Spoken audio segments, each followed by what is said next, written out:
Հայաստանը քվեարկում է հունիսի 7-ին, և Մեծ Բրիտանիան հիմա ասում է, միջամտության մեքենան արդեն քարտեզագրված է։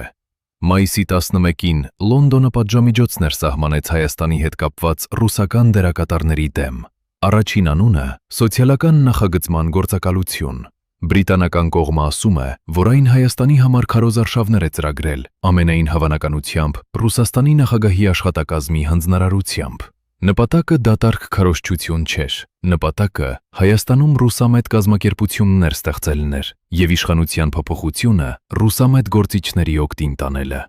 Երկրորդ անունը դիալոգ։ Այստեղ գործը ավելի լուրջ է դառնում։ EU Disinfo-Lab-ի քննարկման մեջ դիալոգը ներկայացվում է որպես Ռուսաստանի թվային տեղեկատվական վերահսկման հիմնական գործիքներից մեկը կապված նախագահի աշխատակազմի հետ, բաց գործող, հազարավոր աշխատակիցներով, տարածաշրջանային մոնիտորինգի կենտրոններով, սոցցանցերի շուրջօրյա հետևմամբ, պետական էջերի համար պատրաստի տեքստերով և դպրոցների, հիվանդանոցների, համալսարանների ու տեղական կառույցների պաշտոնական էջերի ցանցով։ Ռուսաստանում այդ էջերով պետական ուղերձները մտնում են մարդկանց արդեն վստահելի լրահոս։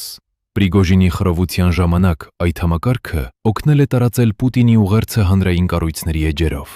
Հիմա Բրիտանիան ասում է, որ դիալոգը ռուսական հետախուզ